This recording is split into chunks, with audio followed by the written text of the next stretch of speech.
खुलुमबाय गिबियावनो नोंथांमोन बयनिसिमबो गोजोन फुंबिलिनि गाहाम हामलायनायखौ बावहरनायजों लोगोसे सोरजि द क्रिएटिविटी चेनेलाव बरायनानै लाग्रोनाय जालायबाय।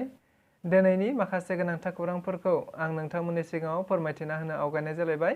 नोंथांमोना जुदि नायनानै मोजां मोनोब्ला लाइक खालामगोन, शेयार खालामगोन होनना आसा खालामबाय। लोगोसे सानफ्रामबोनि बेबायदि गोनांथार खौरांफोरखौ मोनबाय थानो लुबैदोंब्ला जाहाथे चेनेलखौबो साबस्क्राइब खालामनानै लायो बेखौनो खावलायनाय जाबाय। थ' बिदिब्ला जोङो दिनैनि माखासे गोनांथार खौरांफोरखौ खोनासंलांदिनि। BPF राजखान्थि दोलोआव टिकेट होगोन होननानैसो सानैसो दैदेनगिरिफोरखौ BPFनि माखासे दैदेनगिरिफोरा जयनिं खालामबाय थादों। लोगोसे दानि जुगाव BPFआ सरकार गैया मा गैया BPF दोलोआव दायो बोरैहाय 1500-2000 मानसिफोरा जयनिं जाबाय थानो। बाथ्राया एसे मिनिथाव। बाथ्राखौ बुंथिनानै होदों उदालगुरि जिल्ला एसटि मर्चा BJPनि नेहाथारि बिथाङा। मिथिनो मोननाय बायदिब्ला आथिखालाव गोबांथार राजखान्थि दैदेनगिरिफोरा फैबाय थानाय 2024 मायथाइयाव जानो गोनां MPP सायख'थिखौ नोजोर बोनानै बेबायदिनो गावबागाव दोलोआव जयनिं खालामबाय थानायखौ मिथिनो मोननाय जादों। जायखौ लानानै आथिखालाव गोबांथार मेल मिटिं खालामनायखौबो मिथिनो मोनबाय थादों। नंगौ, बेबायदिनो मैयाबो BJP राजखान्थि दोलोआबो बेबायदिनो मोनसे मेल खुंनायनि गेजेरजों थारैनो बिथांमोनहा खौरांगिरिफोरनि गेजेराव बुंथिनानै होनाय बायदिब्ला BPF राजखान्थि दोलोआ आथिखालाव सरकार गैया आरो BJPनि सरकाराबो BTCआव 2 बोसोर दङ आरो स्टेटआवबो 3 बोसोर दंबावो। बेबायदि समाव BPF राजखान्थि दोलोआव रावबो सोद्रोमाफोरानो बेबायदि दले बले जयनिं जाबाय थाया। बाथ्राया एसे मिनिथाव। लोगोसे बिथाङा बुंथिबावदों दि थारैनो BPF राजखान्थि दोलोआव टिकेट होगोन होननानैसो गोबांथार माखासे दैदेनगिरिफोरखौ जयनिं जाहोदों। नाथाय टिकेटआ सोरबा सासेयासो मोनगोन, जायखौ नोजोर बोनानै गोबांथार जयनिं जानाय दैदेनगिरि एबा सोद्रोमा बिथांमोनहा गोबाङानो फन हरो मा जाबावगोन होननानै। बे बाथ्राखौ थारैनो रोखा रोखा बुंथिनानै होदों उदालगुरि जिल्ला एसटि मर्चा BJPनि नेहाथारि बिथाङा। आथिखाल बिटिआर सरकारनि सोमोन्दै खौरां बिजोंफोराव सावरायोब्ला बिक्रम दैमारिया हादोर बेरेखा जायो।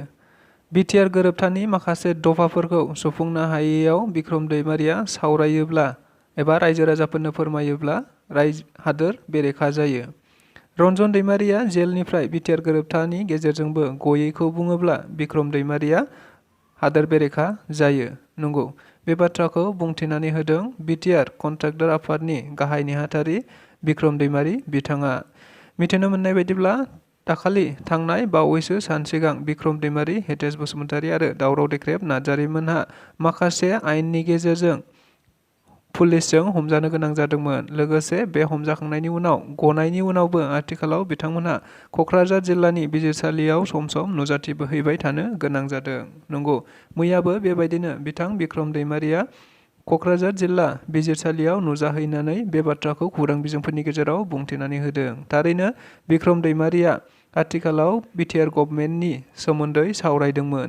लोगोसे आथिखालाव बिटिआर सरकारनि माखासे इमप्लिमेन्ट जायै बाथ्राफोरखौ सावरायदोंमोन।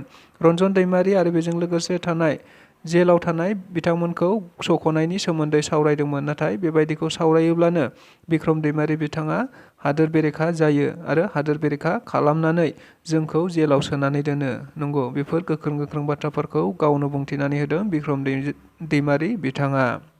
बिटिआर सरकारनि मदद एबा हेफाजाबजों आथिखालाव बिटिआर ओनसोलाव थानाय गोबांथार बर'नि खौरांगिरि बिथांमोनहा इन्डियान इन्स्टिट्युट अफ मास कमिउनिकेशन दिल्लीयाव थानाय सोलोंसालियाव थारैनो सोलोंथाइ लाबाय थादों।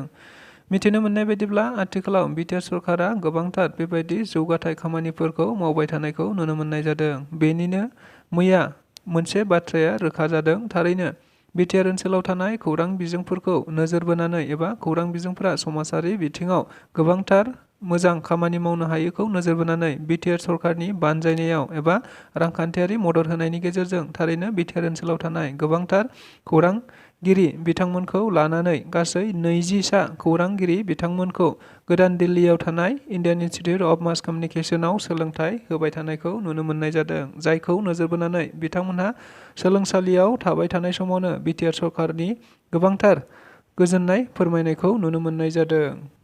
बाक्सा जिल्लानि सिङाव थानाय सालबारि डिस्ट्रिक्ट BPF सुत्रधर सेल दादों।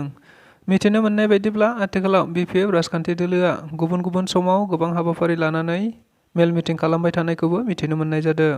मख'नो गोनांदि मैयाबो बेबायदिनो आरोबाव सूत्रधर सेलखौबो दानानै लानाय जादों होनना मिथिदों।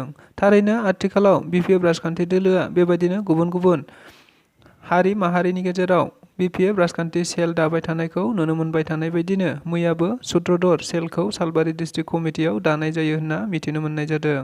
मख'नो गोनांदि मैयानि बे सूत्रधर सेल दानायाव गुबैयै BPF राजखान्थि दोलोनि दैदेनगिरि कास्टम बसुमतारी बिथाङाबो बाहागो लाहैदों होनना मिथिनो मोननाय जादों। लोगोसे बिथाङा बाहागो लानानै खौरांगिरिफोरनि सिगाङाव बुंथिनानै होनाय बायदिब्ला थारैनो UPPL राजखान्थि दोलोआ आथिखालाव जेबो रायजो राजाफोरनि खामानि मावनो हायाखै। लोगोसे फैबाय थानाय समाव BPF राजखान्थि दोलोआनो सरकार दाफिनगोन आरो गुबुन गुबुन समाव गुबुन गुबुन हारि माहारिफोरनि खौसेथि आरो जौगानायनि BPF राजखान्थि दोलोआसो हाग्रामा महिलारिनि दैदेननायाव सामलायनो हागोन होननानैबो बिथाङा बुंथिनानै होदों। बर' हारिनि थाखाय मोनसे जोबोद दुखुनांथाव खौरां। थारैनो बर'नि सासे जाखांफु महर दानगिरि, बर' सिनेमा दिहुनगिरि, केमेरा सामलायगिरि, लोगोसे बर'नि सासे राफोद दावगाफु हारिमु सिबियारि गपाल स्वर्गियारिया हरखाबै रुंसारि जानानै थांबाय। मिथिनो मोननाय बायदिब्ला मैया 19 दिसेम्बर 2023 मायथाइखालि हरखाबै मोनसे मिथिस्लाबै बेरामनि जाहोनाव गपाल स्वर्गियारि बिथाङा हरखाबै बे बुहुमनिफ्राय अरायसमनि थाखाय नागारलांबाय। मिथिनो मोननाय बायदिब्ला बिथाङा गुबैयै बर' हारिनि गोबांथार मोसानाय आरो हारिमुखौ गुबुन गुबुन जायगायाव दिन्थिहैनानै बर' हारिनि थाखाय मोजांथार नाम लाखिनो हादोंमोन। लोगोसे मिथिनो मोनबावनाय बायदिब्ला बिथाङा थारैनो गुबुन गुबुन डिप्ल'मा लानानै आथिखालाव गोबां जाखांफु हारिमु सिबियारि सासे राफोद महरै दैदेनदोंमोन, जायखौ नोजोर बोनानै आथिखालाव गोबांथार सुबुंफोरानो बिथांनि रुंसारि जानायाव दुखु मोननाय फोरमायदों। मख'नो गोनांदि मैयानि बे रुंसारि जानाय हाबाफारियाव थारैनो दुलाराय बर' फरायसा आफादनि मानगोनां आफादगिरि दिपेन बर' बिथाङाबो बाहागो लाहैनायखौ नुनो मोननाय जादों। मख'नो गोनांदि बिथाङा रुंसारि जाजासिमाव गुबैयै 37 बोसोर बैसो जाबायमोन होननाबो मिथिनो मोनबावदों। मोनसे खास्रि बिस्रि आरो मुगैथाव जाथाय। मिथिनो मोननाय बायदिब्ला सासे बिफायानो गावनि 4 बोसोर बैसोनि सासे गथ'खौ हराव गाबबाय थानायनि थाखाय बुथारदों होनना मिथिनो मोननाय जादों। मख'नो गोनांदि आथिखालाव जोंनि समाजाव बेबायदि थासारियाबो सोलिबाय थानायखौ नुनो मोनबाय थानाय जादों, जेराव खास्रि बिस्रि सोलिनाङै एबा जाथावै जाथायफोरानो जाबाय थादों। थारैनो बेबायदि जाथायानो मैयाबो आरोबाव गलाघाट जिल्लायाव जादों होनना मिथिनो मोननाय जादों। मख'नो गोनांदि सासे बिफा प्रशान्त हाक मुंनि बिफाया सासे गावनि फिसाज्ला 4 बोसोर बैसोनि फिसाखौनो हराव गाबबाय थानायनि थाखाय बुयै बुयै बुथारदों होनना मिथिनो मोननाय जादों। थारैनो बे जाथाया ओनसोल नाङैनो आथिखालाव दुंहाव थासारि जादों आरो बिथां प्रशान्त हाकखौ आथिखालाव पुलिसफ्रा हमबाय होननानैबो मिथिनो मोननाय जादों। लोगोसे गोबांफ्रानो बिथांनि सायाव गाज्रि गाज्रि बाथ्रा बानसावदों एबा सोंखारिलायबाय थानायखौबो नुनो मोननाय जादों।